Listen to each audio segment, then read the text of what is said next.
संवेदना और धारणा 115। अन्य इंद्रियां, शरीर क्या जानता है? अब तक इस अध्याय में दृष्टि, श्रवण, स्वाद और गंध को शामिल किया गया है। स्पर्श को छोड़ दें। वॉट को स्पर्श की अनुभूति के रूप में माना जाता है, जो वास्तव में कई संवेदनाएं हैं, जो शरीर के अंदर और बाहर कई अलग अलग स्थानों पर उत्पन्न होती हैं। इन्हें शरीर श्रृंखला या दैहिक इंद्रियों के रूप में संदर्भित करना वास्तव में अधिक सटीक है। उस शब्द का पहला भाग, सोम, का अर्थ शरीर है, जैसा कि अध्याय 2 में बताया गया है। दूसरा भाग, एस्थेटिक, का अर्थ है महसूस करना, जैसा कि नाम से पता चलता है। हम 4 दैहिक इंद्रिय तंत्र पर चर्चा करेंगे। दैहिक इंद्रियां 3.12 वर्णन करें कि हम स्पर्श, दबाव, तापमान की संवेदनाओं का अनुभव कैसे करते हैं। दर्द और दर्द। यहाँ एक अच्छा सामान्य प्रश्न है। शरीर का कौन सा अंग लगभग 20 वर्ग फुट आकार का है? उत्तर है त्वचा। त्वचा एक अंग है। इसके उद्देश्यों में केवल शारीरिक तरल पदार्थों को अंदर रखना और कीटाणुओं को बाहर रखना शामिल है। त्वचा बाहरी दुनिया से केंद्रीय तंत्रिका तंत्र, विशेष रूप से सोमेटोसेंसरी कॉर्टेक्स, तक जानकारी प्राप्त करती है और संचारित करती है। हल्के स्पर्श, गहरे दबाव, गर्म, ठंडे और यहाँ तक कि दर्द के बारे में जानकारी त्वचा की परतों में विशेष रिसेप्टर्स द्वारा एकत्र की जाती है। त्वचा में संवेदी रिसेप्टर्स के प्रकार। त्वचा की परतों में लगभग आधा दर्जन विभिन्न रिसेप्टर्स होते हैं। चित्र 3.10 देखें। उनमें से कुछ केवल एक प्रकार की संवेदना पर प्रतिक्रिया करेंगे। उदाहरण के लिए, पेसिमेट कॉर्पस्कल त्वचा के ठीक नीचे होते हैं और दबाव में परिवर्तन पर प्रतिक्रिया करते हैं। तंत्रिका अंत होते हैं जो बालों के रोम के सिरों के चारों ओर लपेटे रहते हैं।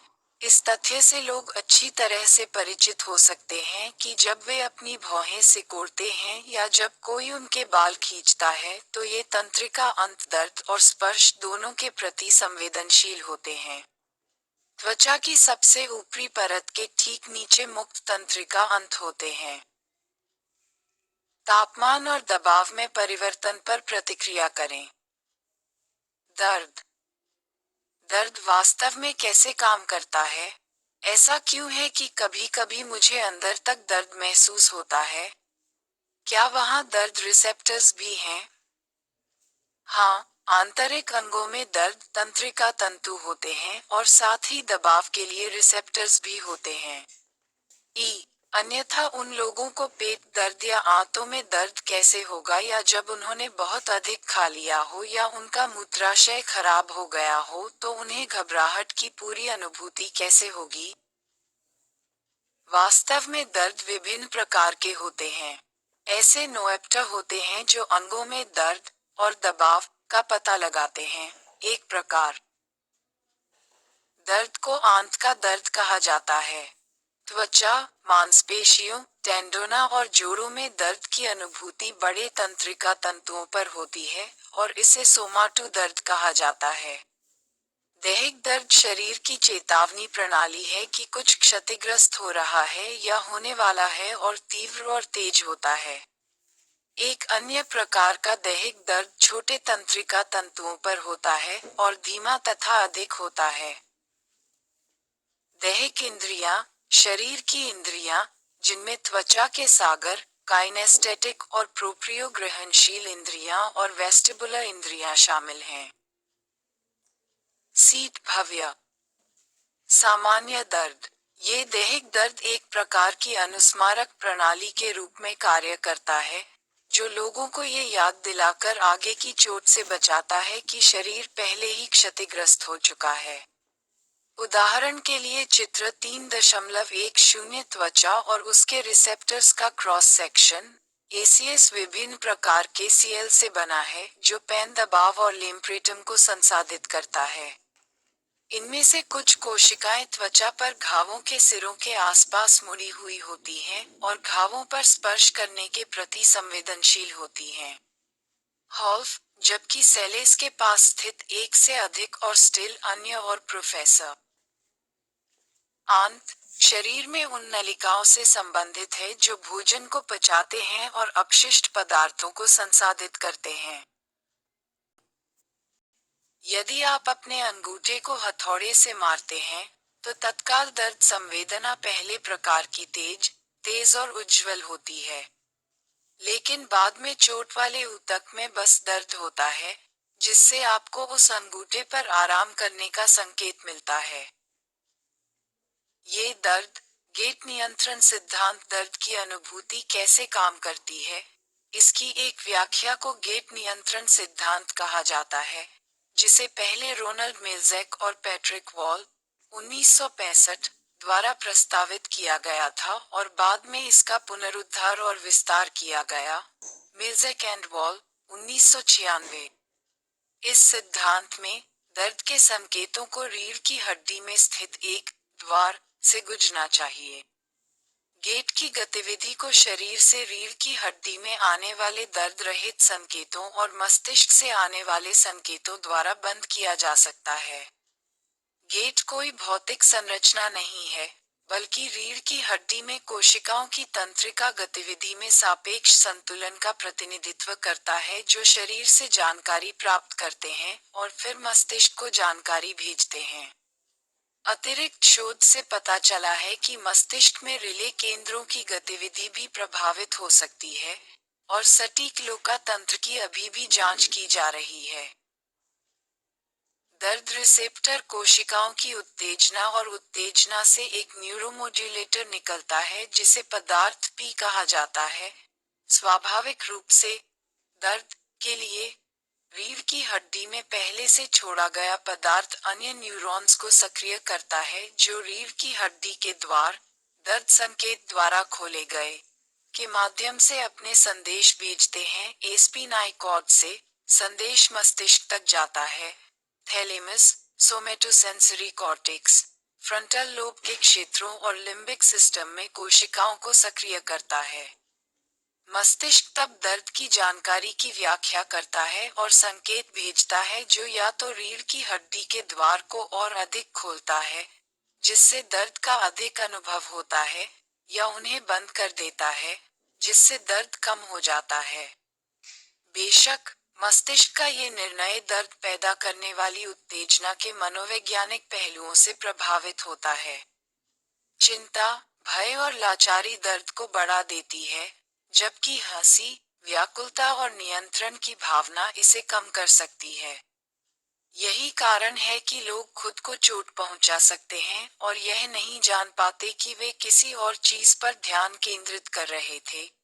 दर्द अन्य त्वचा इंद्रियों से प्रतिस्पर्धी संकेतों से भी प्रभावित हो सकता है।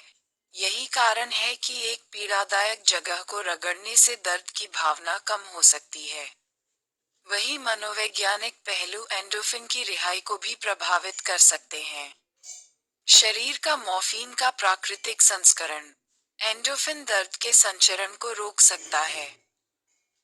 मस्तिष्क में संकेत और रीढ़ की हड्डी में वे पदार्थ की रिहाई को रोक सकते हैं। मैंने हमेशा सुना है कि महिलाएं पुरुषों की तुलना में अधिक दर्द सहन करने में सक्षम हैं।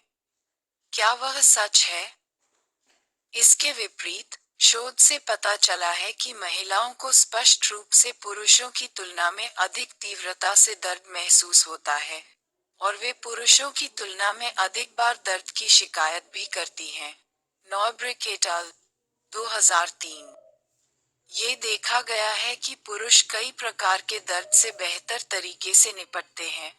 संभवतः पुरुषों में अक्सर महिलाओं की तुलना में अधिक मजबूत विश्वास पाया जाता है कि वे अपने प्रयासों से अपने दर्द को नियंत्रित कर सकते हैं, या करना चाहिए। जैक्सन एट अल, 2002। दर्द विकार लोगों को दर्द पसंद नहीं हो सकता है, लेकिन एक चेतावनी प्रणाली के रूप में इसका कार्य अत्यंत महत्वपूर्ण है। ऐसे लोग हैं जो दर्द महसूस करने की क्षमता के बिना पैदा होते हैं, दुर्लभ स्थितियों को जन्मजात एनाल्जेसिया कहा जाता है और एनहाइड्रोसिस CIPA के साथ दर्द के प्रति जन्मजात असंवेदनशीलता होती है। इन विकारों वाले बच्चे खुद को काटने या खरोंचने पर दर्द महसूस नहीं कर सकते हैं, जिससे काट का खतरा बढ़ जाता है। जब कट का उपचार नहीं किया जाता है तो संक्रमण हो जाता है। मोगल 1999। उन्हें किसी बात का डर नहीं है, जो ऐसे बच्चे के माता पिता और शिक्षकों के लिए एक भयावह परीक्षा हो सकती है। ये विकार तंत्रिका मार्गों को प्रभावित करते हैं, जो दर्द, गर्मी और ठंड की संवेदनाओं को ले जाते हैं। CIPA वाले लोगों के शरीर की गर्मी ठंड संवेदना पस्पिराशन प्रणाली एनहाइड्रोसिस में एक अतिरिक्त व्यवधान होता है, जिससे व्यक्ति पसीने से शरीर को ठंडा करने में असमर्थ होता है। फैंटम लिम्ब पेन नामक स्थिति तब होती है जब जिस व्यक्ति का हाथ या पैर हटा दिया जाता है, उसे कभी कभी गायब हुए अंग में दर्द महसूस होता है। निकोला जिंजेंसन 2001, वुडहाउस 2005। लगभग 50-60% लोग, जिनके अंग विच्छेदन हुए हैं, विभिन्न प्रकार की जलन, चुभने जैसा दर्द या चुभन सुइयों जैसी संवेदनाओं का अनुभव करते हैं। एक बार माना जाता था कि यह एक मनोवैज्ञानिक समस्या है, लेकिन अब कुछ लोग मानते हैं कि यह है विच्छेदन के दौरान तंत्रिकाओं पर लगी दर्दनाक चोट के कारण।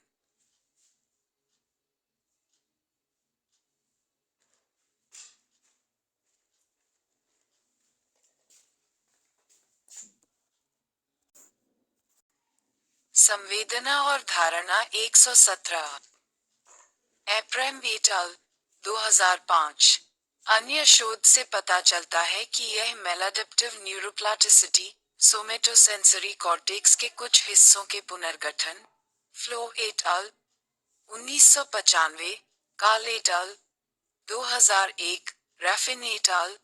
2016 के कारण हो सकता है, और फिर भी अन्य सुझाव देते हैं कि यह हो सकता है जोड़ी का कारण न बने, कम से कम सभी व्यक्तियों में नहीं। मकिन एट अल. 2015। आलोचनात्मक ढंग से सोचना। यदि आपको अचानक दर्द महसूस न हो तो आपको अपने जीवन में किस प्रकार के बदलाव करने पड़ेंगे? अपने उत्तर पर कक्षा में चर्चा करें। शरीर की गति और स्थिति। 3.13 उन प्रणालियों का वर्णन करें जो हमें संतुलन और स्थिति के बारे में बताती हैं। हमारे शरीर की गति। पहले से शामिल प्रणालियों के अलावा अन्य इंद्रियां भी हैं जो हमें हमारे शरीर के बारे में बताती हैं। किनेस्थेसिया और प्रोप्रियोसेप्शन, शरीर की गति और स्थिति के बारे में जागरूकता, दैहिक जानकारी पर आधारित हैं। हमारे संतुलन को प्रभावित करने वाली जानकारी वेस्टिबुलर प्रणाली से आती है, जो हमें सिर और पूरे शरीर की गति और स्थिति के बारे में सूचित करती है। काइनेस्थेटिक और प्रोप्रियोसेप्टिव सेंस मांसपेशियों, टेंडन और जोड़ों में स्थित विशेष रिसेप्टर्स शरीर की गति और एक दूसरे के संबंध में हाथ, पैर आदि की गति और स्थान के बारे में जानकारी प्रदान करते हैं। इनमें से कुछ रिसेप्टर्स शरीर के स्वयं के आंदोलनों या किनेस्थेसिया के बारे में जागरूकता बढ़ाते हैं, जो ग्रीक शब्द किनेम, हिलना, और एस्थेसिस, संवेदना, से आता है। शरीर के अंगों के हिलने पर त्वचा के खिंचाव में होने वाले बदलाव भी काइनेस्थेटिक जानकारी प्रदान करते हैं। ये विशेष रिसेप्टर्स प्रोप्रियोसेप्टिव जानकारी भी प्रदान करते हैं, जिससे हमें पता चलता है कि हमारे शरीर के अंग कहाँ हैं और अंतरिक्ष में उनकी स्थिति क्या है। इस जागरूकता को प्रोप्रियोसेप्शन कहा जाता है।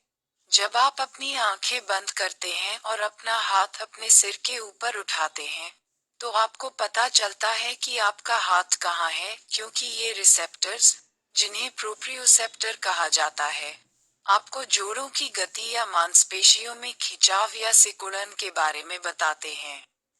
यदि आप कभी चलती गाड़ी में यात्रा करने के कारण बीमार हुए हैं, ऐसा नहीं हुआ है। इन प्रोप्रियोसेप्टर्स के कारण अपराधी वास्तव में कान में विशेष संरचनाएं हैं।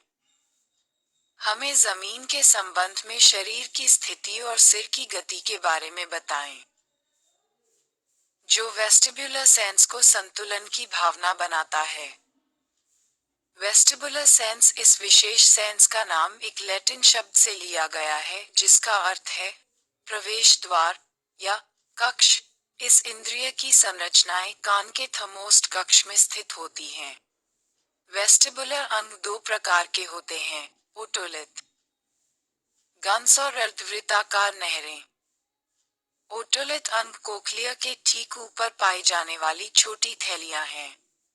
इन थैलियों में एक जेलेटिन जैसा तरल पदार्थ होता है जिसके भीतर छोटे क्रिस्टल लटके होते हैं, जेल ओ के कटोरे में फलों के टुकड़ों की तरह। सिर हिलता है और क्रिस्टल तरल पदार्थ को कंपन करने का कारण बनते हैं, जिससे थैली की आंतरिक सतह पर कुछ छोटे बाल जैसे रिसेप्टर स्थापित हो जाते हैं, जिससे व्यक्ति को पता चलता है कि वह आगे, पीछे, बगल में या ऊपर और नीचे जा रहा है। ये काफी हद तक कोक्लिया के काम करने का तरीका है, लेकिन इसमें ध्वनि कंपन के बजाय गति ही उत्तेजना होती है।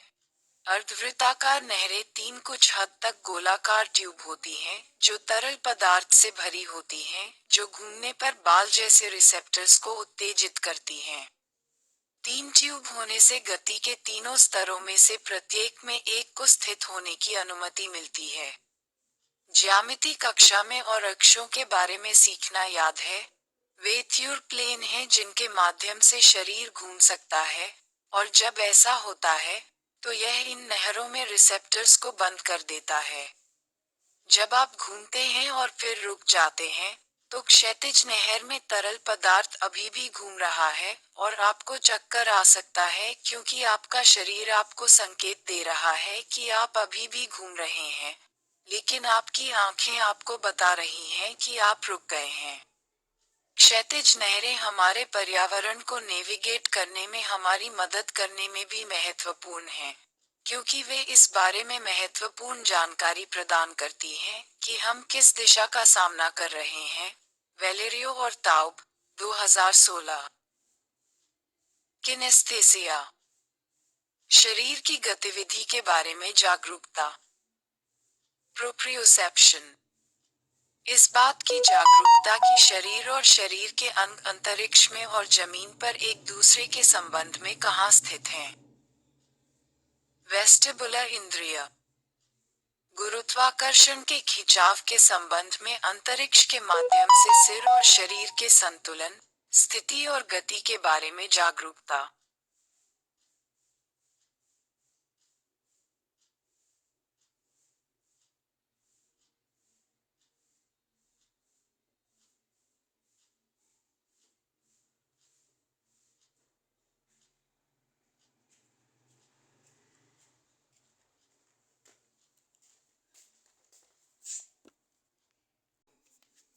संवेदी संघर्ष सिद्धांत।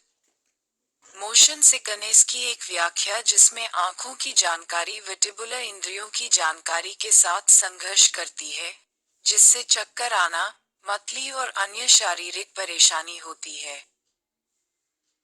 गेट नियंत्रण सिद्धांत में, पदार्थ P2 दर्द के लिए रीढ़ की हड्डी के द्वार को बंद कर देता है। जोड़ी के लिए रीढ़ की हड्डी के द्वार बीसियोन्स। एंडोफिन के कार्य में भिन्नता लाने के लिए एनेलेटेड। धारणा वह विधि है जिसके द्वारा किसी भी क्षण में अनुभव की गई संवेदनाओं की व्याख्या की जाती है और उन्हें उसी रूप में व्यवस्थित किया जाता है। सार्थक फैशन आकार स्थिरता, किसी वस्तु की व्याख्या करने की प्रवृत्ति, वस्तु की दूरी की परवाह किए बिना हमेशा एक ही वास्तविक निश्चित होती है। आंखें क्या कहती हैं और शरीर क्या कहता है के बीच यह असहमति ही मोशन सिकनेस का कारण बनती है। चलती हुई गति में मतली होने की प्रवृत्ति, विशेष रूप से अनियमित गति के साथ। आमतौर पर वेस्टिबुलर इंद्रिय अन्य इंद्रियों के साथ समन्वय करती है, लेकिन कुछ लोगों के लिए आंखों की जानकारी वेस्टिबुलर अंगों के साथ थोड़ी अधिक टकरा सकती है और इसका परिणाम चक्कर आना, मतली और डोनेटेशन है। मोशन सिकनेस की इस व्याख्या को संवेदी भ्रम सिद्धांत, ओमान, 1990 के रूप में जाना जाता है। चक्कर आना मतली का सबसे संभावित कारण है। कई जहर एक व्यक्ति को चक्कर में डाल देते हैं और सबसे विकासात्मक रूप से अनुकूल कार्य जहर को बाहर निकालना है। मोशन सिकनेस के मामले में बिना किसी जहर के भी मतली वैसे भी होती है। कुछ लोगों द्वारा मोशन सिकनेस पर काबू पाने का एक तरीका दूर स्थित बिंदु पर स्थित वस्तु पर ध्यान केंद्रित करना है। यह व्यक्ति को दृश्य जानकारी प्रदान करता है कि वह दृश्य इनपुट के साथ संवेदी इनपुट को लाते हुए कैसे आगे बढ़ रहा है। इसी तरह से बैले सिना और आइस स्केटर्स तेजी से और बार बार मुड़ने पर बीमार नहीं पड़ने का प्रबंधन करते हैं। वे कई बार मुड़ने पर कम से कम एक बार किसी निश्चित वस्तु पर अपना ध्यान केंद्रित करते हैं। अंतरिक्ष यात्री, जो कम गुरुत्वाकर्षण स्थितियों में यात्रा करते हैं, उन्हें संबंधित स्थिति मिल सकती है जिसे स्पेस मोशन सिकनेस, एसएमएस, कहा जाता है। यह अंतरिक्ष में यात्रा करने वाले लगभग 60% लोगों को प्रभावित करता है, विशेष रूप से अंतरिक्ष यात्रा के पहले सप्ताह के लिए।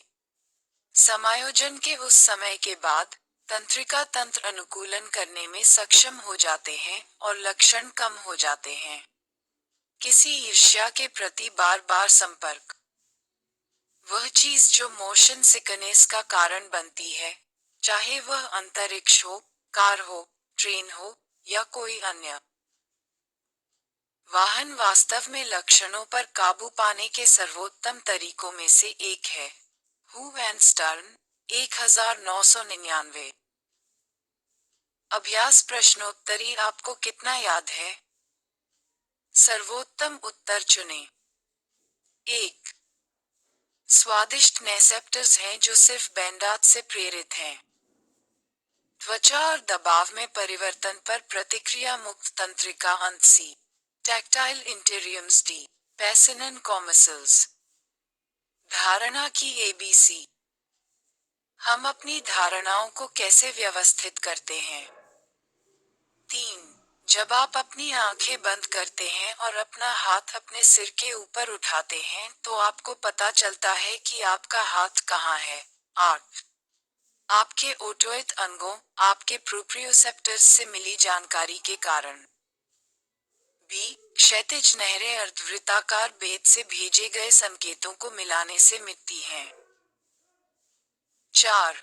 मोशन स्केट्स ऑफर और मायस वेस्टिबुलर ऑर्गनी से सहज अचेतन।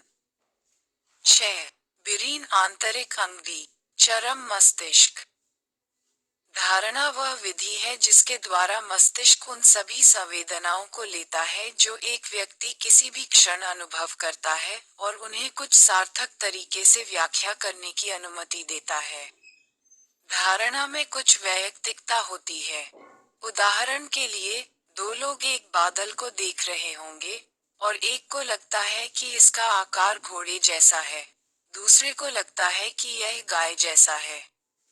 वे दोनों एक ही बादल की सेवा करते हैं, लेकिन वे उस बादल को अलग अलग तरीके से देखते हैं। 3.14 वर्णन करें कि अवधारणात्मक स्थिरता और गेस्टॉल्ट सिद्धांत सामान्य अवधारणात्मक अनुभवों के लिए कैसे जिम्मेदार हैं। धारणा चाहे जितनी व्यक्तिगत हो, लोग अपने आसपास की दुनिया को कैसे देखते हैं, इसमें कुछ समानताएं मौजूद हैं।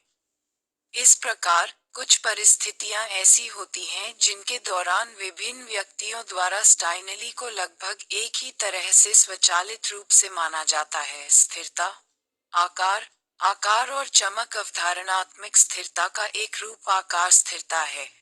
किसी वस्तु को हमेशा की तरह व्याख्या करने की प्रवृत्ति वही स्थिरता, एकरूपता जो एक समान रहती है, स्थिर और अपरिवर्तित को पुनः जोड़ने की संपत्ति।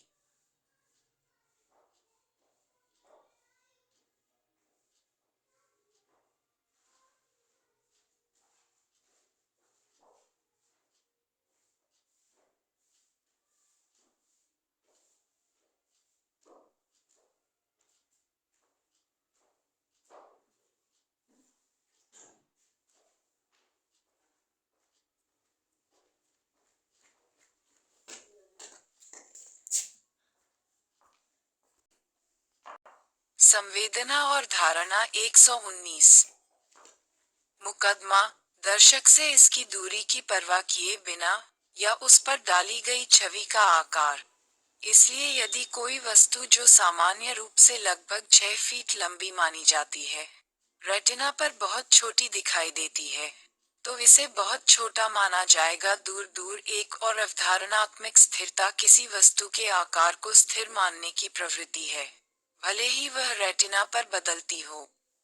आकार की इस स्थिरता के कारण ही एक व्यक्ति सिक्के को एक वृत्त के रूप में ही देखता है, भले ही इसे एक कोण पर रखा गया हो, जिससे ये रेटिना पर एक अंडाकार दिखाई देता है। एक मेज पर खाने की प्लेटें भी गोल दिखाई देती हैं, भले ही कोण से देखने पर। फरविंग वे अंडाकार हैं। चित्र 3.11 देखें। अवधारणात्मक निरंतरता का तीसरा रूप चमक स्थिरता है। किसी वस्तु की स्पष्ट चमक तब भी समान रहने की प्रवृत्ति जब प्रकाश की स्थिति कम हो जाती है। उदाहरण के लिए, यदि कोई व्यक्ति काली पैंट और सफेद शर्ट पहन रहा है, दिन के उजाले में शर्ट पैंट की तुलना में अधिक चमकदार दिखाई देगी। लेकिन अगर सूरज घने बादलों से ढका हुआ है, भले ही पैंट और शर्ट में पहले की तुलना में प्रतिबिंबित करने के लिए कम रोशनी हो, फिर भी टी-शर्ट पहले की तुलना में पैंट की तुलना में उतना ही उज्ज्वल दिखाई देगा, क्योंकि कपड़ों के प्रत्येक टुकड़े से अलग अलग मात्रा में प्रकाश प्रतिबिंबित होता है। अभी भी वही अंतर है। एक बार पहले की तरह, ज़ेकी, 2001। गेस्टॉल्ट सिद्धांत अध्याय 1 में गेस्टॉल्ट सिद्धांतकारों की चर्चा याद रखें। मानवीय धारणा पर उनका मूल ध्यान अभी भी कुछ बुनियादी सिद्धांतों में देखा जा सकता है, जिसमें वस्तुओं को समूहीकृत करने और संपूर्ण आकृतियों को समझने की गेस्टॉल्ट प्रवृत्ति भी शामिल है। घन का कौन सा फलक सामने है? घन के तलों और कोनों को फिर से देखें। चित्र 3.11 आकार स्थिरता एक टाउननेर में दुकान स्थिरता के 3 उदाहरण। खुलने वाला दरवाजा वास्तव में कई अलग अलग शोगियों है, फिर भी हम ट्यूनिकली को एक मेटांगीय दरवाजे के रूप में देखते हैं, जो एक थॉन्ज और वो सकल अक्स्ट के साथ एक ही काम करते हैं। हालांकि जब हम उन्हें ह्यूमिसिफ्रंट एंजियों को देखते हैं, तो वे हमारे रेटिना पर विषयगत रूप से विकेड मैच डालते हैं। हम शेपी कॉन्टेने के कारण उन्हें वाईजी और क्लिंडे के रूप में अनुभव करें। जैसा कि आप इसे देखते हैं शर्ट के लिए, इसे नेकर क्यूब कहा जाता है। यह आधिकारिक तौर पर 1832 से अस्तित्व में है, जब स्विस वैज्ञानिक लुई एल्बर्ट नेकर, जो क्रिस्टल की संरचना का अध्ययन कर रहे थे, ने पहली बार इसे अपने प्रकाशित पत्रों में चित्रित किया था। इस क्यूब के साथ समस्या यह है कि इसमें परस्पर विरोधी ऐसी भी है गहराई के संकेतों के कारण। दर्शक वास्तव में कभी भी निश्चित नहीं होता है कि कौन सा तल या किनारा पीछे है और कौन सा सामने है। ऐसा लगता है कि घन की दृश्य प्रस्तुति इसके उलट होती रहती है। विमान और किनारे। चित्र 3.13 में समान भ्रम देखा जा सकता है। इस चित्र में, दर्शक स्विच कर सकता है। एक दूसरे को देखते हुए दो चेहरों से लेकर बीच में एक प्याले की रूपरेखा तक आगे पीछे का विकल्प। सामने कौन सी आकृति है और पृष्ठभूमि कौन सी है?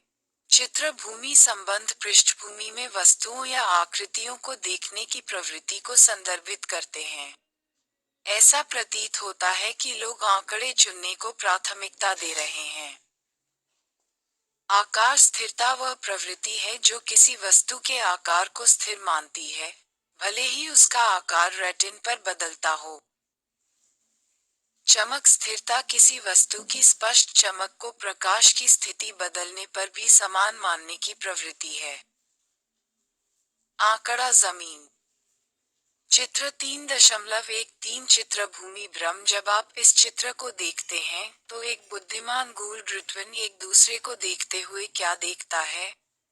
यह एक उदाहरण है जिसमें आकृति और भूमि प्रतीत होती है। जब आप चित्र देखें तो सेक पहने। विशेषण या आकृतियों को पृष्ठभूमि पर विद्यमान मानने की प्रवृत्ति। चित्र 3.12 नेकर क्यूब। एक रोविरुबी आकृति का यूरे। ये स्पष्ट नहीं है कि विस्पेट है। चित्र 3.14 समूहीकरण के गेस्टेट सिद्धांत। मुझे समूहीकृत करने के गेस्टेट प्रोप ने उसे दिखाया कि ये 5 चांसवुटो निकटता की लड़की पर सियार्गो गोपो के लिए ते मानवीय विनम्रता है। सर बार्टी, क्लोजर, कॉन्टिनी, एक आमगॉन एनविटी। प्रभाव पर बिंदु हॉस्जोनल ओरिएटल www रेटर संगठन नामात्र सेम हो सकते हैं। डट बस चांगक द्वारा। कुछ बिंदुओं की गंभीरता, अन्य 2 उदाहरणों की तरह, हम बिंदुओं को लंबवत, लाल या भौनों का अनुभव करते हैं। सिलेटी, निश्चित रूप से यहाँ की समानता आपको बैक और कोब्रेड डॉट्स की 2 पंक्तियों के बजाय काले वर्गों और कोटा वर्गों को नुकसान पहुंचाने वाले पेंसिव के रूप में बनाती है। उपभोग, हालांकि रेस सिद्ध हैं, हम इन्हें देखते हैं। एक सिनी और एक वर्ग के रूप में आकृतियां इस बात का उदाहरण हैं कि हम कैसा व्यवहार करते हैं। संपूर्ण के बारे में हम जो जानते हैं, उसके कुछ अंश गाएं। निरंतरता, सत्य के कारण गणित के मंगल को समते FGIM के रूप में पहना जाता है, जो बैंड के लिए 2 से ऊपर की गदा के रूप में होता है। इसे A से D और ग्लोफा के एक पुनरावृत्ति के रूप में देखना होता है और सामान्य पेगम सिनाटी वे बिंदु मंगल और वृत्तों को ब्लट करने का सुझाव देंगे। रंगीन बैक्रोक और डेल्नो एविस सामान्य क्षेत्र और टुनकेंसी पेरोसिफ 3 है। तत्व समूह। सामान्य यूरोपियन प्रतिवर्ती आकृतियां दृश्य भ्रम जिसमें आकृति और भूमि को उल्टा किया जा सकता है। निकटता धारणा का एक गेस्टॉल्ट सिद्धांत है, भौतिक या भौगोलिक निमेन्स के एक ही समूह के हिस्से के रूप में एक दूसरे के करीब स्थित वस्तुओं को भेदने की 10 घनत्व। समानता धारणा का गेस्टॉल्ट सिद्धांत, एक दूसरे को भद्दी लगने वाली चीजों को एक ही समूह का हिस्सा मानने की प्रवृत्ति। बंद आकृतियां, जिनमें आकृति और जमीन आगे पीछे होती प्रतीत होती है। निकटता धारणा का एक और बहुत ही सरल नियम उन वस्तुओं को देखने की प्रवृत्ति है, जो एक दूसरे के करीब हैं, एक ही समूह के हिस्से के रूप में, एक सिद्धांत जिसे निकटता कहा जाता है। या नाम, चित्र 3.14 देखें। समानता समानता से तात्पर्य उन चीजों को देखने की प्रवृत्ति से है जो समान दिखती हैं। ती का हिस्सा होना। अवधारणा का गेस्टॉल्ट सिद्धांत, अपूर्ण आकृतियों को पूरा करने की प्रवृत्ति। निरंतरता वही समूह। जब एक खेल टीम के सदस्य एक ही रंग की वर्दी पहनते हैं, तो इससे खेल देखने वाले लोगों को मैदान या कोर्ट के चारों ओर बिखरे हुए होने पर भी उन्हें एक समूह के रूप में देखने की अनुमति मिलती है। अधूरे बागों को पूरा करने की प्रवृत्ति को बंद करना। एक प्रतिभाशाली कलाकार कलम या ब्रश के कुछ चतुराई से लगाए गए स्ट्रोक से पूरे चेहरे की छाप दे सकता है, जिसे दर्शक विवरण में भर सकते हैं।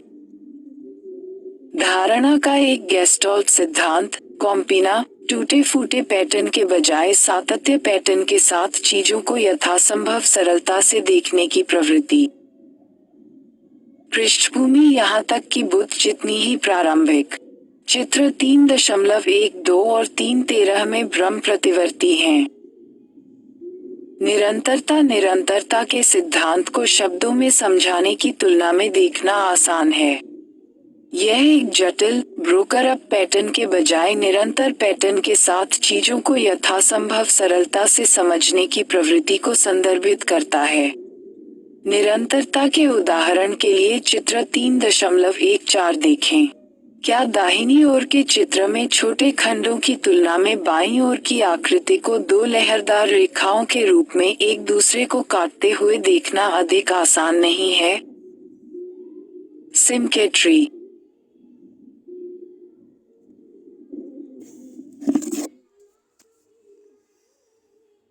की गहराई धारणा संकेत दर्शक से अधिक दूर स्थित वस्तुओं को चारों ओर से घेरने वाला धुंधलापन, जिससे दूरी अधिक मानी जाती है। हवाई वायुमंडलीय परिप्रेक्ष्य। मोनोकुलर डेप्थ परसेप्शन ईयू वह धारणा जो तब होती है जब कोई व्यक्ति जिन वस्तुओं की एक निश्चित आकार की अपेक्षा करता है वे छोटी दिखाई देती हैं और इसलिए उन्हें बहुत दूर माना जाता है। एक कोशिकीय गहराई धारणा कुएं द समानांतर रेखाओं के एक दूसरे पर अभिसरित होने की रैखिक परिप्रेक्ष्य प्रवृत्ति। तुलनात्मक आकार। दूरबीन दोनों आंखों के आधार पर गहराई का पता लगाने के लिए संकेत देती है। क्षेपक।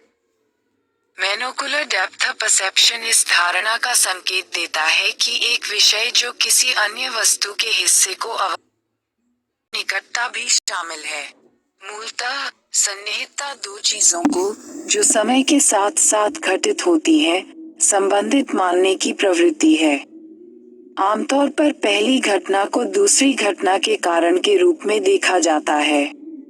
वेंट्रिलोक्विस्ट अपना मुंह हिलाए बिना आवाजें निकालते हैं, बल्कि इसके बजाय अपने डमी का मुंह हिलाते हैं। यह मानने की 10 धारणा की डमी बात कर रहा है, काफी हद तक निकटता के कारण है। अवधारणात्मक सम्मोहन का एक अन्य सिद्धांत है जो मूल सिद्धांतों में से एक नहीं था। इसे सिर्फेन पामर 1992 द्वारा सूची में जोड़ा गया था और इसे चित्र 3.14 के नीचे देखा जा सकता है। सामान्य क्षेत्र में किसी समुदाय क्षेत्र या क्षेत्र में मौजूद वस्तुओं को एक समूह के रूप में देखने की प्रवृत्ति होती है। चित्र 3.14 में लोग समानता के आधार पर तारों को एक समूह के रूप में और वृत्तों को दूसरे समूह के रूप में देख सकते हैं, लेकिन कोल लाल पृष्ठभूमि सामान्य क्षेत्रों को इतनी स्पष्ट रूप से परिभाषित करती है कि लोग इसके बजाय 3 समूहों को देखते हैं जिनमें से एक में तारे और वृत्त दोनों होते हैं। संस्पर्श धारणा का एक गेस्टेड सिद्धांत, समय के साथ करीब घटित होने वाली दो चीजों को संबंधित मानने की प्रवृत्ति। गहराई की अनुभूति दुनिया को देखने की क्षमता। 3 आयाम। एक कोशिकीय संकेत, चित्रात्मक गहराई। क्यूज, केवल खुली आंख के आधार पर गहराई को समझने के लिए संकेत। गहराई की समझ। 3.15 स्पष्ट करें कि हम एक कोशिकीय और दूरबीन दोनों संकेतों का उपयोग करके गहराई का अनुभव कैसे करते हैं। दुनिया को 3 आयामों में देखने की क्षमता को गहराई की धारणा कहा जाता है। यह एक विलक्षण क्षमता है, क्योंकि इसके बिना आपको यह निर्णय लेने में कठिनाई होगी कि विषय कितनी दूर हैं। मनुष्य जीवन में कितनी जल्दी गहराई की अनुभूति विकसित कर लेता है। ऐसा लगता है कि यदि यह वास्तव में जन्म के समय मौजूद नहीं है, तो ये बहुत पहले ही विकसित हो जाता है। जिन लोगों की दृष्टि बहाल हो गई है, यदि वे जन्म से अंधे हैं, तो उनमें गहराई को समझने की क्षमता लगभग नहीं होती है। स्थिरता की तरह गहराई की अनुभूति बहुत कम उम्र में शिशुओं में मौजूद होती है। दुनिया में गहराई को समझने के लिए विभिन्न संकेत मौजूद हैं। कुछ को केवल एक आंख, एक कोशिकीय संकेत के उपयोग की आवश्यकता होती है और कुछ अलग अलग दृश्य पैटर्न का परिणाम होते हैं जो तब मौजूद होते हैं जब दोनों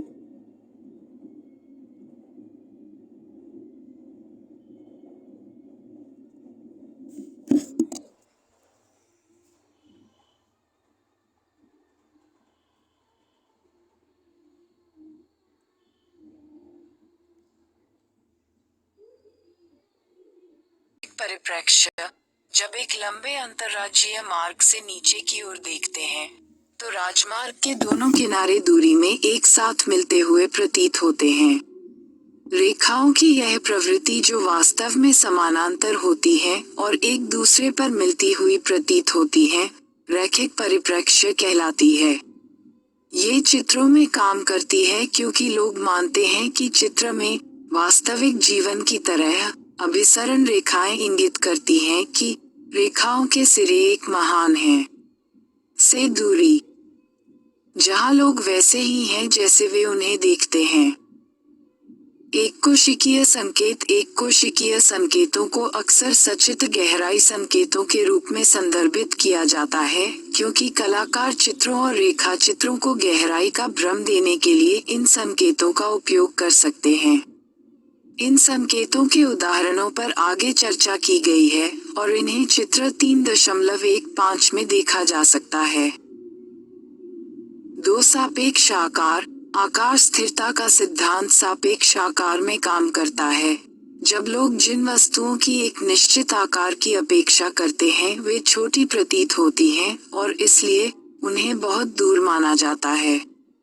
फिल्म निर्माता इस सिद्धांत का उपयोग अपने छोटे मॉडलों को विशाल लेकिन दूर से दिखाने के लिए करते हैं। 3. ओवरलैप। यदि एक वस्तु दूसरी वस्तु को अवरुद्ध करती हुई प्रतीत होती है, तो लोग मान लेते हैं कि अवरुद्ध वस्तु पहली वस्तु के पीछे है और इसलिए बहुत दूर है। ये संकेत भी है। इंटरपोजिशन के रूप में जाना जाता है। 4. हवाई वायुमंडलीय परिप्रेक्ष्य। कोई वस्तु जितनी दूर होगी, हवा में धूल और अन्य प्रदूषकों के छोटे कणों के कारण वह वस्तु उतनी ही अधिक खतरनाक दिखाई देगी। एक अवधारणात्मक संकेत को हवाई वायुमंडलीय कहा जाता है। परिप्रेक्ष्य। इसलिए वेंट्रिलोक्विस्ट एक मनोरंजन करता है जो गलत दिशा और कौशल के उपयोग के माध्यम से अन्य वस्तुओं को अधिकतम करता है, जैसे कि ड्यूरमी बात करते हुए दिखाई देता है।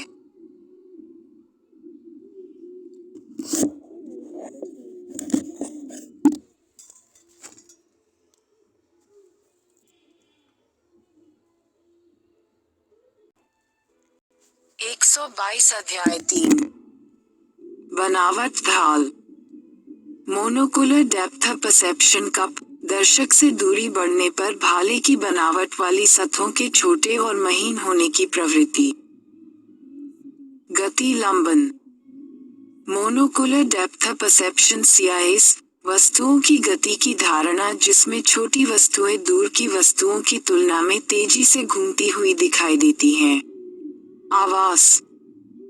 गहराई की अनुभूति के एक कोशिकीय संकेत के रूप में दूर की वस्तुओं को देखने की प्रक्रिया में मस्तिष्क आंख के लेंस की बदलती मोटाई के बारे में जानकारी का उपयोग करता है। चित्र 3.18 चित्रात्मक गहराई संकेतों के उदाहरण। पेड़ों की जड़ें और धुरी के किनारे दोनों डेटारन में अभिसरण के प्रकाश को सहने के लिए। यह निकट परिप्रेक्ष्य का एक परीक्षण है। ध्यान दें कि कैसे फिंक्सुन में गुस्सा पेटिबल्स मेकर और ओट्यूलर पेबोल्स को पेटी रोटर ग्रेडियंट के बीच में रास्ता देता हुआ प्रतीत होता है, जिससे वॉवर यह मान लेता है कि जैसे जैसे पेस्पियोल्स की बनावट महीन होती जाती है, पेटिट्स उत्तर पिता को दूर करना। एनल या डेमोस्फेन एंजव में दूर कुछ एसिड, बुखार और वस्तु के बीच आर में कणों के कारण दिखाई देता है। ध्यान दें कि थीसिस स्विग्रेसी अग्रभूमि और तार फोकस में है, जबकि पर्वत श्रृंखलाएं आंचलिक हैं और अस्पष्ट। JD फेन अंगूर में सेप्टिपोटीन पियर्स ने संकेत दिया है कि दूर के फावर फिंगेट में बहुत अधिक हिस्सेदारी वाले आदमी नर दिखाई देते हैं। सापेक्ष आकार सीवर से बाहर जाने के लिए आगे रास्ता तय करना पड़ता है।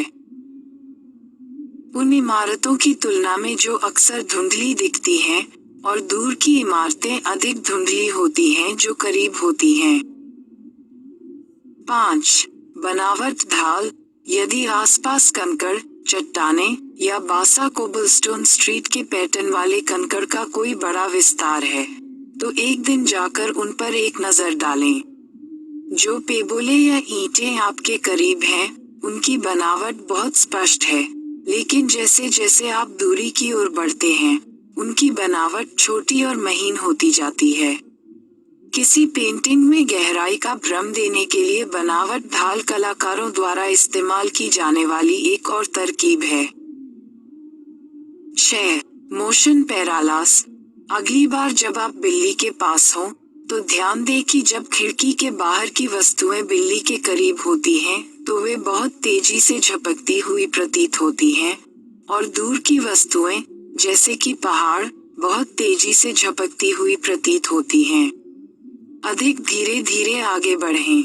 निकट और दूर की वस्तुओं के मोटलन में इस विसंगति को गति लंबन समायोजन कहा जाता है, एक मोनोकुलर संकेत जो सचित्र संकेतों में से एक नहीं है। समायोजन। 7. देशन आंख के अंदर होने वाली किसी चीज का उपयोग करता है। मानव आंख का लेंस लचीला होता है और मांसपेशियों की एक श्रृंखला द्वारा अपनी जगह पर टिका होता है।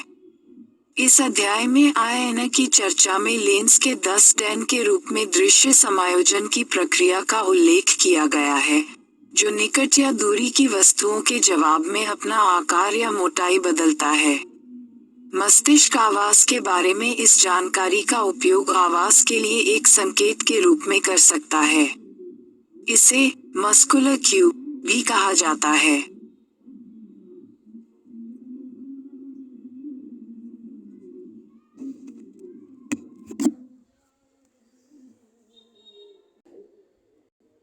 संवेदना और धारणा 123। दूरबीन संकेत, जैसा कि नाम से पता चलता है, इन संकेतों के लिए दो आंखों के उपयोग की आवश्यकता होती है। 1. अभिसरण। एक अन्य मांसपेशीय संकेत, अभिसरण, के घूर्णन को संदर्भित करता है। एक ही वस्तु पर ध्यान केंद्रित करने के लिए अपनी सॉकेट में दो आंखें। यदि वस्तु करीब है, तो अभिसरण बहुत बढ़िया है, लगभग आंखों को पार करने जितना बढ़िया। यदि वस्तु दूर है तो अभिसरण बहुत कम होता है। अपनी उंगली को अपनी नाक के सामने पकड़ें और फिर उसे दूर ले जाएं और फिर पीछे ले जाएं। आपकी आंखों की मांसपेशियों में जो अनुभूति होती है वह अभिसरण है। दूरबीन असमानता। दूरबीन असमानता ये कहने का एक वैज्ञानिक तरीका है कि चूंकि आंखें कुछ इंच की दूरी पर होती हैं, इसलिए वे बिल्कुल एक जैसी छवि नहीं देख पाती हैं। मस्तिष्क आंखों से दूरी निर्धारित करने के लिए रेटिना पर छवियों की व्याख्या करता है। यदि दोनों छवियां बहुत अलग हैं, तो वस्तु काफी करीब होनी चाहिए। यदि वे लगभग समान हैं, तो वस्तु इतनी दूर है कि रेटिना की असमानता बहुत छोटी हो जाती है। आप अपनी नाक के सामने किसी वस्तु को पकड़कर इस संकेत को अपने लिए प्रदर्शित कर सकते हैं। एक आंख बंद करें, ध्यान दें कि वस्तु कहाँ है, और फिर उस आंख को खोलें और दूसरी को बंद करें। विचारों में काफी अंतर होना चाहिए, लेकिन यदि आप कमरे में मौजूद किसी वस्तु के साथ भी यही काम करते हैं, तो छवि उछलती या लगभग उतनी हिलती हुई प्रतीत नहीं होती।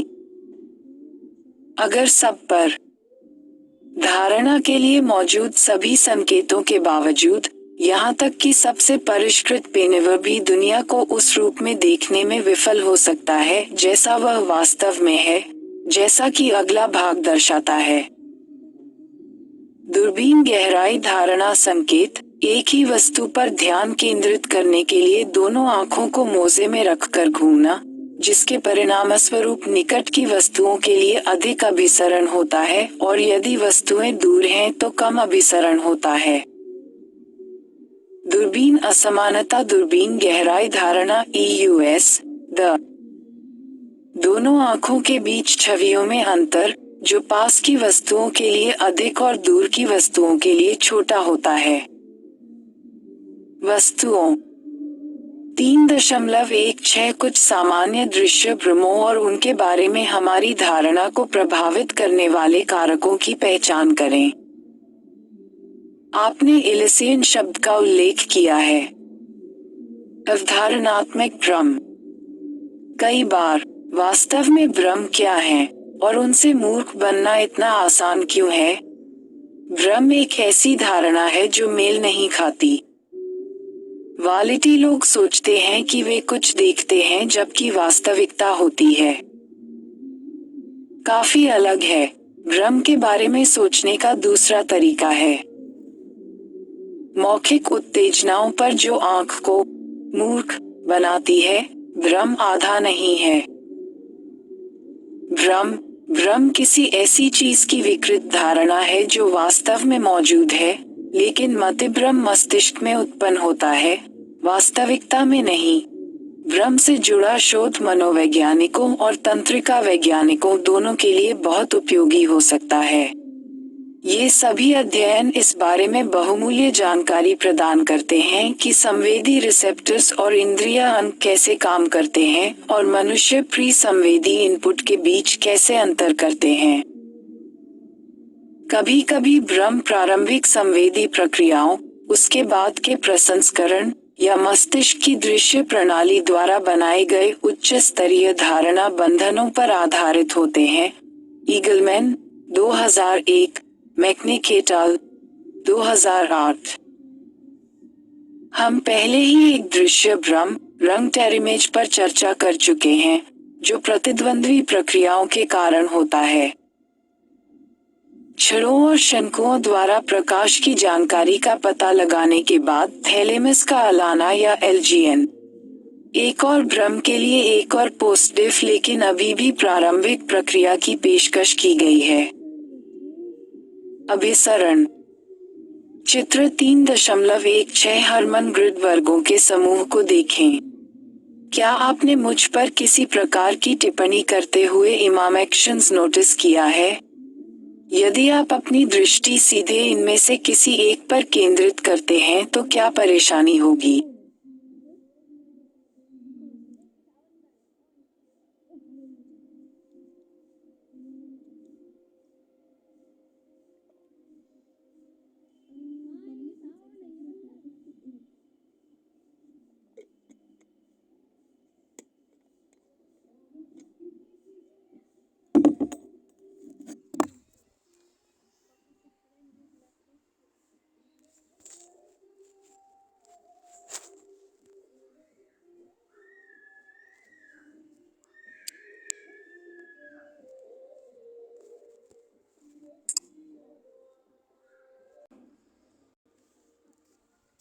हरम ग्रिड चित्र 3.16 में वर्गों के मैट्रिक्स को देखें। जब आप आकृति के विभिन्न हिस्सों को देखते हैं, विशेष रूप से सफेद रेखाओं के चौराहों पर, तो क्या आपको कोई दिलचस्प चीज नजर आती है? जब आप उन्हें सीधे देखने की कोशिश करते हैं तो संभवतः आपको भूरे रंग के धब्बे या हीरे दिखाई देते हैं जो फीके पड़ जाते हैं या नाशपाती पूरी तरह से गायब हो जाते हैं। ये हरम ग्रिड है। इस विचलन के लिए एक स्पष्टीकरण प्राथमिक दृश्य प्रांतस्था में न्यूरॉन्स की प्रतिक्रियाओं को जिम्मेदार ठहराया जाता है, जो एक विशिष्ट अभिविन्यास के प्रकाश की सलाखों के लिए सबसे अच्छी प्रतिक्रिया देते हैं। शिलर और कार्वे 2005। ऐसे न्यूरॉन्स को सरल कोशिकाएं कहा जाता है और पहली बार डेविड हुबेल द्वारा खोजे गए थे और टॉर्स्टन विज़ेल, ह्यूबेल और विज़ेल 1959। उन्होंने जटिल कोशिकाओं सहित अन्य कोशिकाओं की भी खोज की जो अभिविन्यास और गति पर प्रतिक्रिया करती हैं, और अंतरुकी हुई कोशिकाएं जो कोनों, वक्रता या अचानक किनारों पर सबसे अच्छी प्रतिक्रिया देती हैं। सामूहिक रूप से इन कोशिकाओं को फीचर डिटेक्टर के रूप में संदर्भित किया गया है क्योंकि वे प्रतिक्रिया करते हैं किसी प्रोत्साहन की विशिष्ट विशेषताओं के लिए। ह्यूबेल और विज़ेल को बाद में दृश्य प्रणाली में व्यापक काम के लिए नोबेल पुरस्कार से सम्मानित किया गया था। हरमन ग्रिड भ्रम के अन्य शोधों से पता चला है कि इस भ्रम के होने के लिए सीधे किनारे आवश्यक हैं, क्योंकि जब ग्रिड लाइनों के किनारे होते हैं तो भ्रम गायब हो जाता है। थोड़ा घुमावदार और आगे सुझाव देता है कि भ्रम एक अद्वितीय कार्य के कारण हो सकता है कि हमारी दृश्य प्रणाली जानकारी को कैसे संसाधित करती है।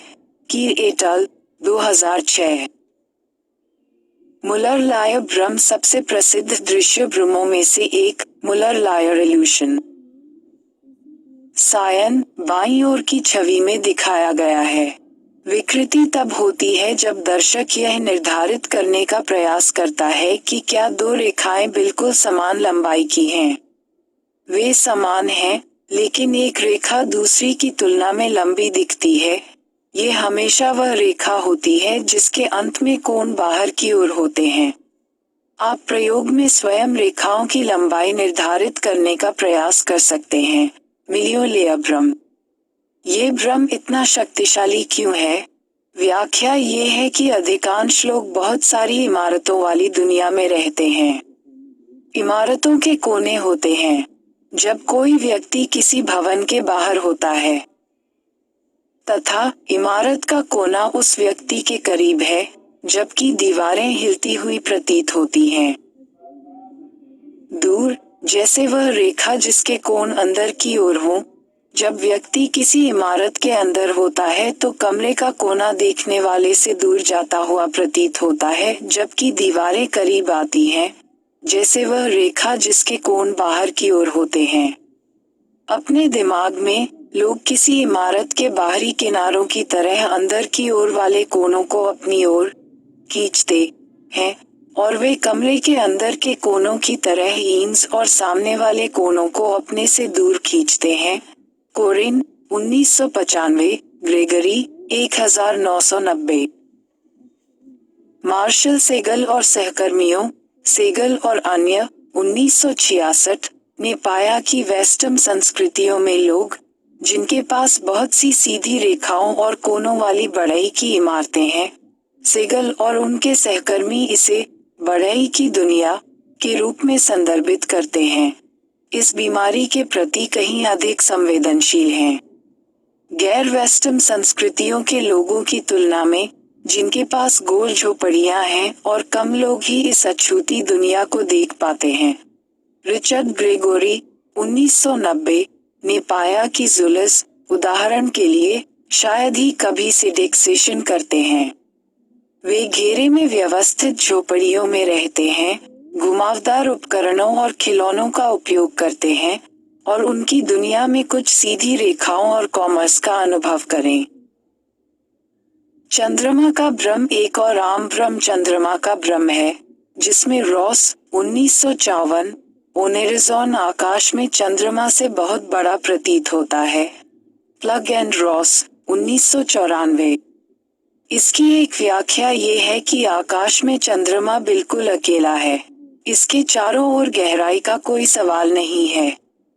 लेकिन क्षितिज पर, चंद्रमा पेड़ों के पीछे दिखाई देता है जो गहराई का इलाज करता है जिससे क्षितिज बहुत दूर लगता है। चंद्रमा इन वस्तुओं के पीछे दिखाई देता है और इसलिए, दर्शक से बहुत दूर है।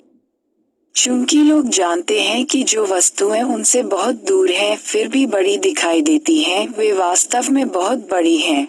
वे अपने मुंड में चंद्रमा को महिमा देते हैं, आकार स्थिरता के सिद्धांत का गलत प्रयोग। गति भ्रम की इस व्याख्या को स्पष्ट डेटाटेस परिकल्पना कहा जाता है। यह व्याख्या ईसा पूर्व दूसरी शताब्दी में पहली बार लिखी गई थी। क्षितिज, वह स्थान जहां पृथ्वी स्पष्ट रूप से आकाश से मिलती है। मुलर-लायर भ्रम। लाइन की लंबाई का भ्रम जो अंदर की ओर मुड़ने या बाहर की ओर मुड़ने से विकृत हो जाता है।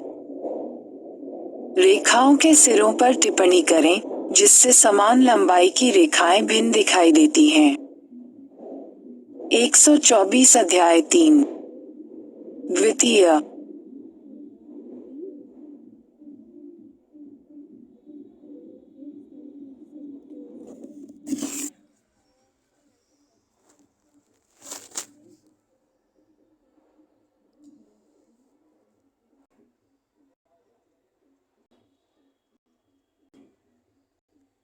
संवेदना और धारणा 125।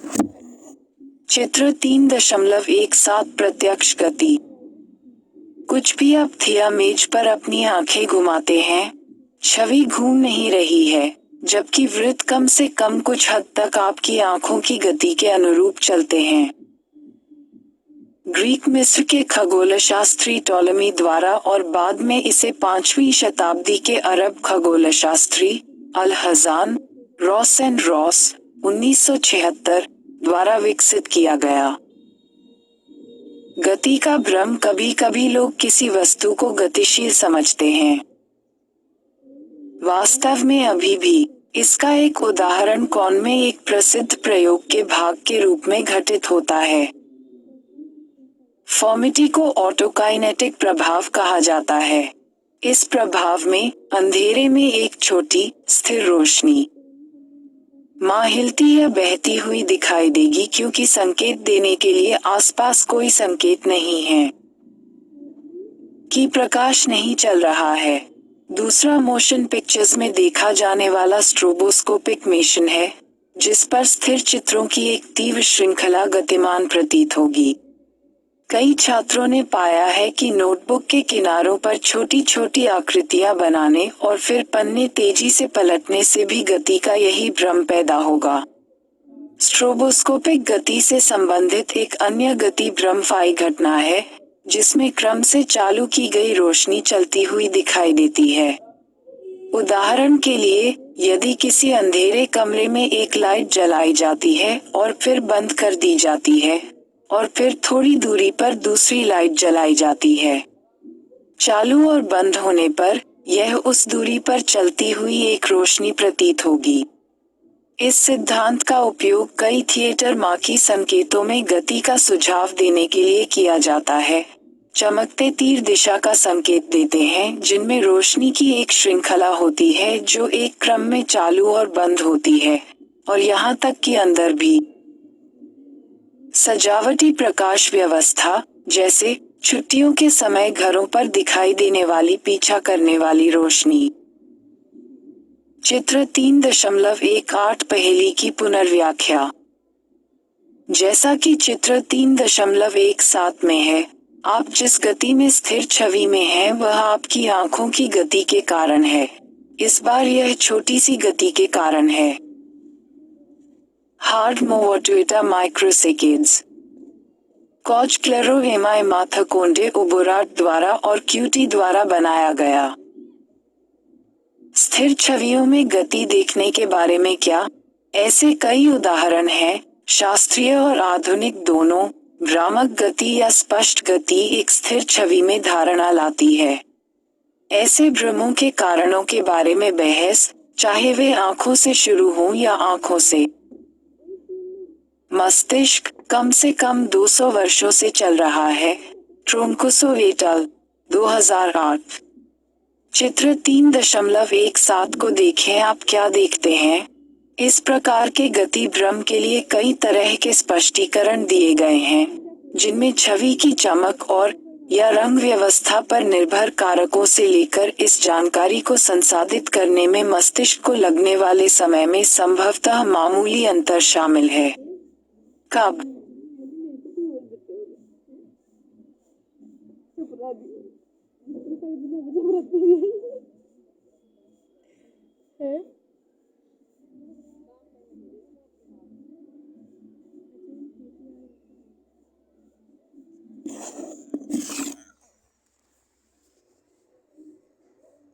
भागियों की समान भ्रम की धारणा की जांच करने के लिए आंखों की गतिविधियों को ट्रैक करने के लिए उपयोग किए जाने वाले EMRI और उपकरण का उपयोग किया गया था।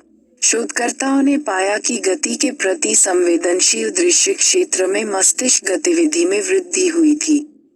हालांकि ये कला तब सबसे बड़ी थी जब निर्देशित नेत्र गति के साथ यह पता चलता है कि नेत्र गति भ्रम की जी धारणा में महत्वपूर्ण भूमिका निभाती है। कुरिला एट अल.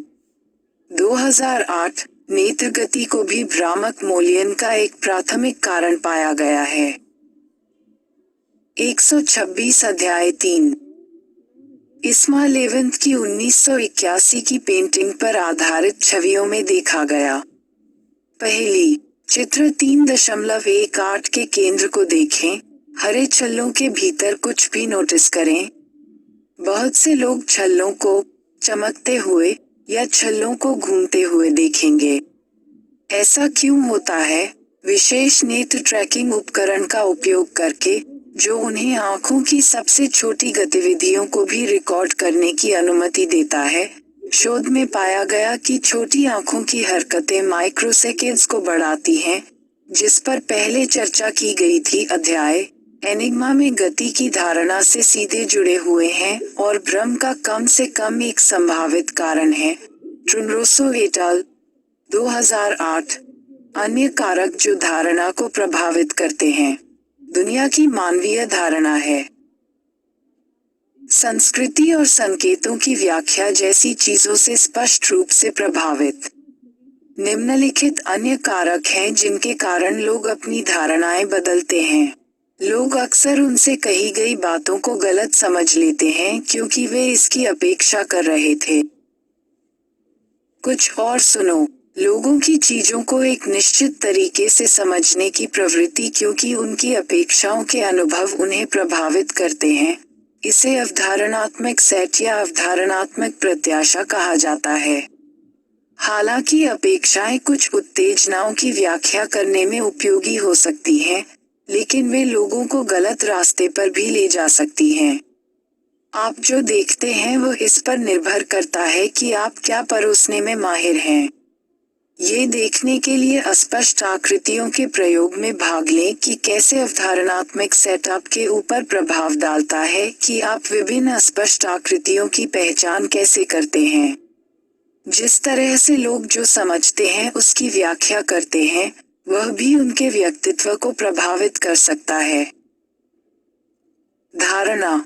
उदाहरण के लिए, लोग अपने पास पहले से मौजूद जानकारी का उपयोग करके ये समझने की कोशिश कर सकते हैं कि वे क्या अनुभव करते हैं, जैसा कि अवधारणात्मक प्रत्याशा का मामला है। लेकिन यदि नई जानकारी से संबंधित कोई मौजूदा जानकारी नहीं है, तो वे प्रत्येक विशेषता को देख सकते हैं। वे पेरेस करते हैं और सभी को एक साथ एक समग्र में रखने का प्रयास करते हैं। जिसने भी कभी जिगसॉ पहेली पर काम किया है वह जानता है कि यदि तैयार पहेली की एक तस्वीर हो जिसे आप एक गाइड के रूप में देखें तो इसे एक साथ रखना बहुत आसान है। इससे भी मदद मिलती है। पहेली पर काम करने से पहले जिन लोगों ने ऐसा किया है वे पहले से ही जानते हैं कि इसके खत्म होने पर इसका क्या परिणाम होगा। धारणा के क्षेत्र में व्यक्तिगत विशेषताओं को एक एकीकृत संपूर्ण में व्यवस्थित करने के लिए मौजूदा ज्ञान को ऊपर से नीचे संपूर्ण कहा जाता है। ये भी पहेली की अवधारणात्मक प्रत्याशा का एक रूप है जिसमें व्यक्ति ने पहले कभी काम नहीं किया है या यदि उस व्यक्ति ने काम खो दिया है। चित्र 3.19 शैतान का त्रिशूल। यह एक क्रम वृक्ष प्रजनन आकृति प्रतीत होता है। बुचिसा लुक से पता चलता है कि शूल का प्रतिकार नहीं किया जा सकता है। ट्रेन शूल की रेखाओं का अनुसरण करें और देखें कि वॉर्म क्या अनुमान लगाता है। अवधारणात्मक सेट, अवधारणात्मक प्रत्याशा। चीजों को एक निश्चित तरीके से समझने की इच्छा, एक्सपेक्टेशन से पिछले स्क्रीटिनोव को बोर्सियस करती है। उन धारणाओं को प्रभावित करें। पहले से मौजूद ज्ञान के उपयोग को ऊपर से नीचे तक संसाधित करना। व्यक्तिगत विशेषताओं को एक एकीकृत संपूर्णता में व्यवस्थित करें। संपूर्ण धारणा बनाने के लिए छोटी विशेषताओं के विश्लेषण को नीचे से ऊपर तक संसाधित करना। चित्र के साथ, उसे एक छोटे से खंड से शुरुआत करनी होगी, एक साथ खींचना होगा और तब तक खंड बनाते रहना होगा जब तक कि पहचानने योग्य चित्र सामने न आ जाए। छोटी विशेषताओं के इस विश्लेषण और पूर्ण धारणा तक निर्माण को बॉटम अप प्रोसेसिंग कहा जाता है। केव एंड किम, 1999। इस मामले में बॉटम अप प्रोसेसिंग को कुछ मामलों में अधिक कठिन बनाते हुए परसेप्शन को व्यवस्थित करने में मदद करने की कोई उम्मीद नहीं है। सौभाग्य से आसपास की दुनिया को समझने में अक्सर दो प्रकार के प्रसंस्करण का उपयोग एक साथ किया जाता है। क्या अलग अलग संस्कृतियों के लोग अलग अलग अपेक्षाओं के कारण वस्तुओं को अलग अलग तरह से देखते हैं? कुछ शोध से पता चलता है कि यह सच है। उदाहरण के लिए, चित्र 3.19 पर एक नजर डालें। इस एगोरे को अक्सर कैलिट किया जाता है। शैतान का त्रिशूल यूरोपीय और उत्तरी अमेरिकी इस आकृति को त्रि-आयामी बनाने पर जोर देते हैं। इसलिए उन्हें मिट्टे एगोरे को देखने में परेशानी होती है। यदि इसे 3 आयामों में देखा जाता है तो यह असंभव है। लेकिन कम तकनीकी रूप से उन्मुख संस्कृतियों में लोगों को माननीय गेऊ को देखने या यहाँ तक कि पुनः पेश करने में थोड़ी कठिनाई होती है, क्योंकि वे इसे एक द्वि-आयामी ड्राइंग के रूप में देखते हैं, वस्तुतः एक कोलाज। किसी ठोस वस्तु के बजाय वृत्त खोजें, डेरेगोव्स्की, 1969। इसके विपरीत, यदि आप यूरोपीय और उत्तरी अमेरिकी लोगों को उल्टे चेहरे का चित्र बनाने का काम सौंपते हैं, तो उनके चित्र अधिक सटीक होते हैं क्योंकि उल्टे चेहरे का समय कम होता है। ल्यूज और क्यूरीज का संग्रह, अर्थात वे जो वास्तव में देखते हैं उसे प्रकाश और छाया के रूप में चित्रित करते हैं, बजाय इसके कि वे जो सोचते हैं वह त्रि-आयामी है।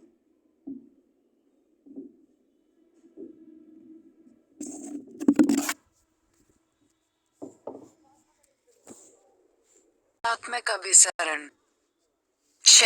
पहली बार जब वेगन ने अपने नए घर में एक सीलिंग पंखा स्थापित करने की योजना बनाई, तो इसमें काफी समय लग गया।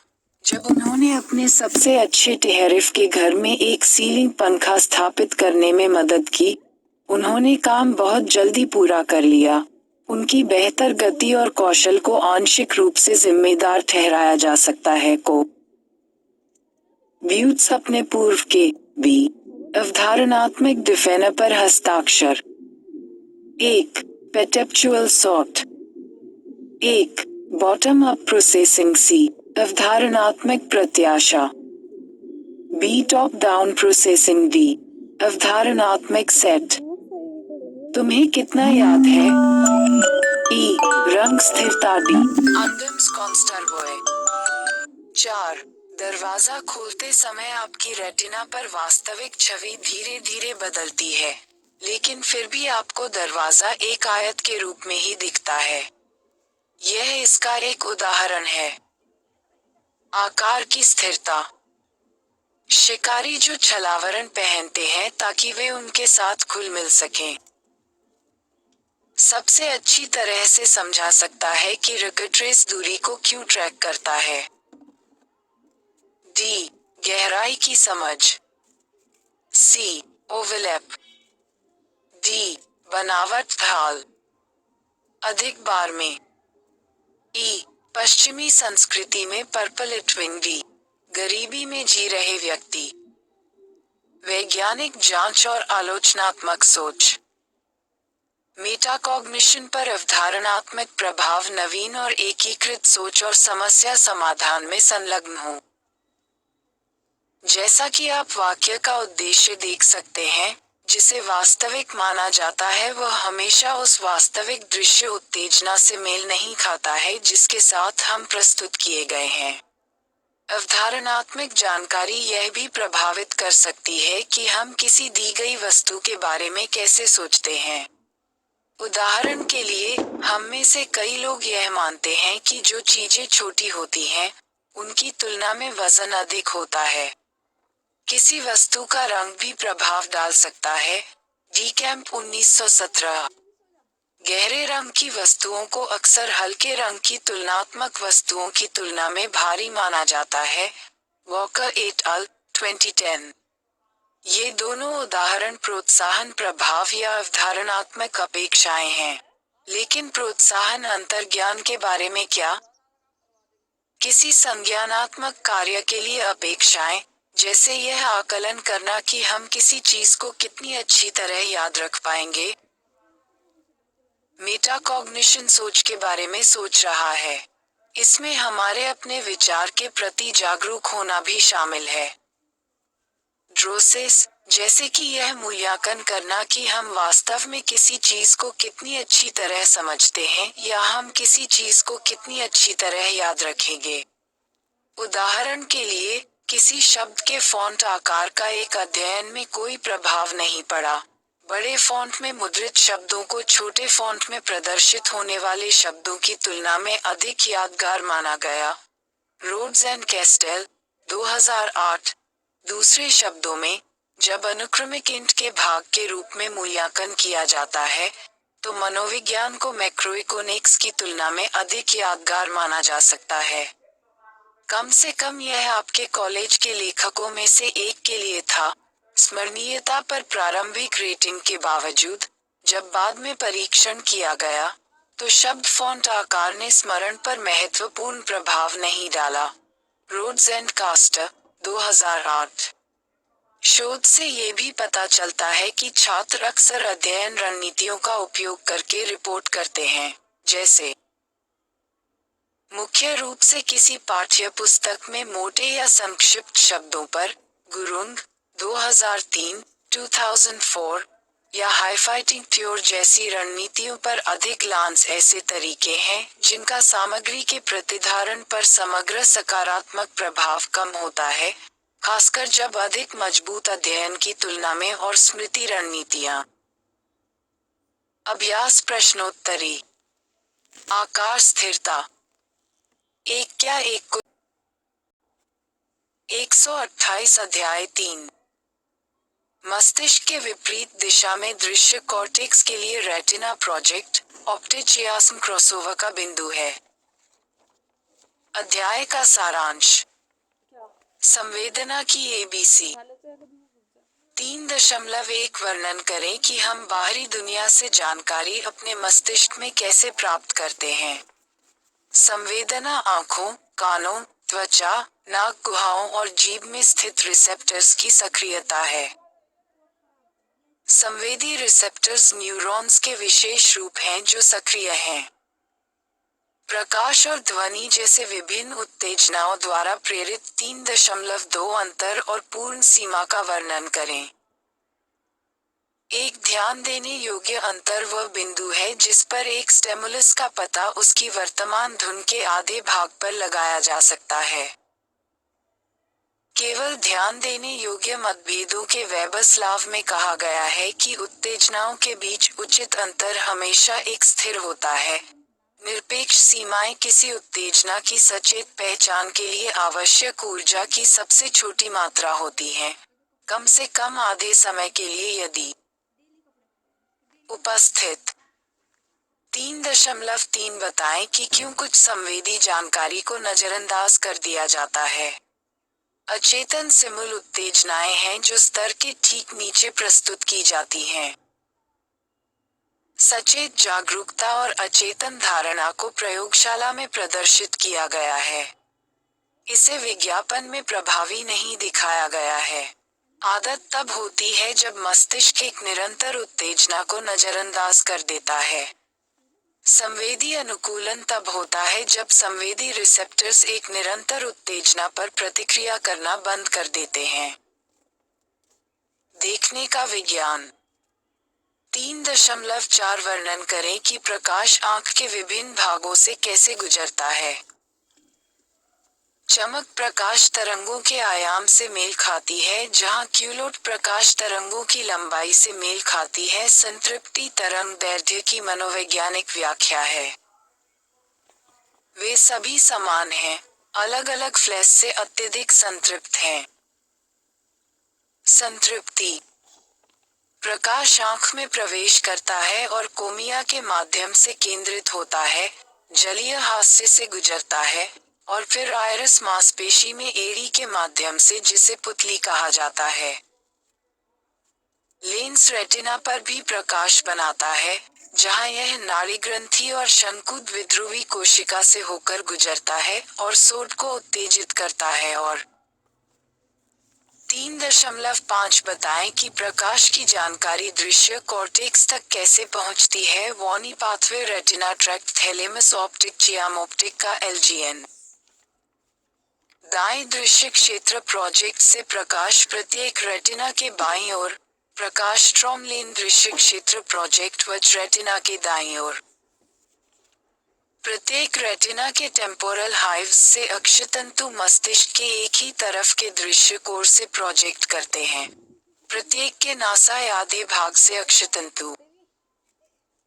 3.5 रंग दृष्टि के दो प्रमुख सिद्धांतों की तुलना करें और समझाएं कि रंग की कमी वाली दृष्टि कैसे होती है। छड़ें चमक में परिवर्तन का पता लगाती हैं लेकिन रंग और रंग नहीं देखती हैं।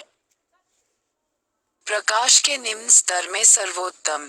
वे रेटिना में केंद्रीय फोविया को छोड़कर हर जगह पाए जाते हैं।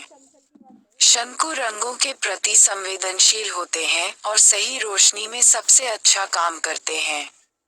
वे दृश्य जानकारी की तीक्ष्णता के लिए जिम्मेदार हैं और हैं। फव्वारे में पाया गया रंग धारणा का ट्राइक्रोमेटिक सिद्धांत 3 प्रकार के शंकु मानता है: लाल, हरा और नीला।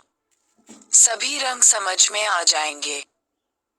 इन तीनों के विभिन्न संयोजन रंग धारणा का प्रतिद्वंद्वी प्रक्रिया सिद्धांत लाल, हरा, नीला और पीला के 4 प्राथमिक रंगों को मानता है।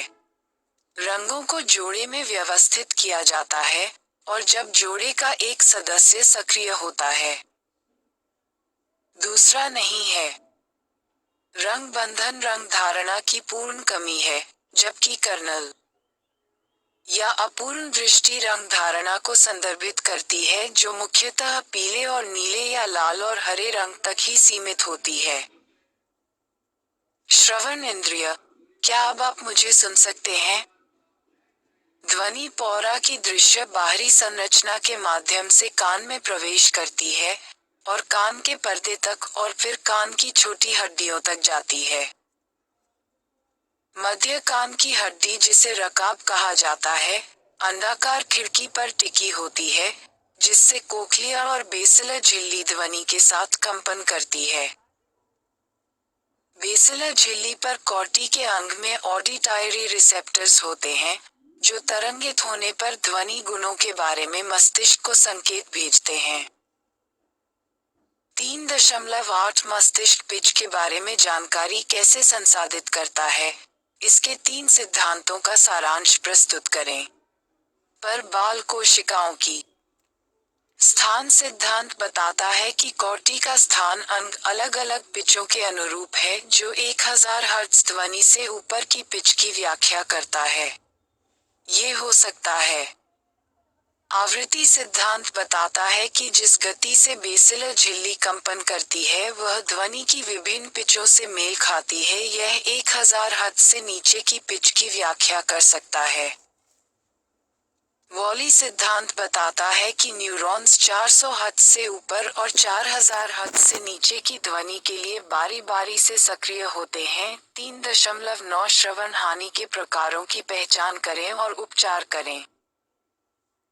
चालन श्रवण हानि बाहरी या मध्य कान की संरचनाओं, जबकि तंत्रिका असर की क्षति के कारण होती है। शुद्धता 3.7 ध्वनि की प्रकृति की व्याख्या करें और बताएं कि यह कान के विभिन्न भागों से कैसे गुजरती है। ध्वनि के 3 पहलू होते हैं: पिच, आवृत्ति, प्रबलता और समय।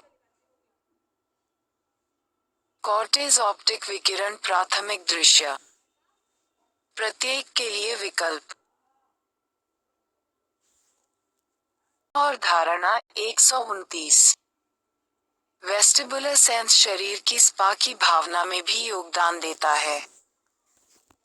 ओटोलिथ अंगों, ऊपर और नीचे की गति और अर्धवृत्ताकार नहरों, इरिस के माध्यम से गति की गतिविधि के माध्यम से टियाल अभिविन्यास और गति। मोशन सिकनेस को संवेदी संघर्ष सिद्धांत द्वारा समझाया गया है, जिसमें आंखों की जानकारी वेस्टिबुलर इंद्रिय की जानकारी के साथ संघर्ष करती है, जिससे मतली होती है।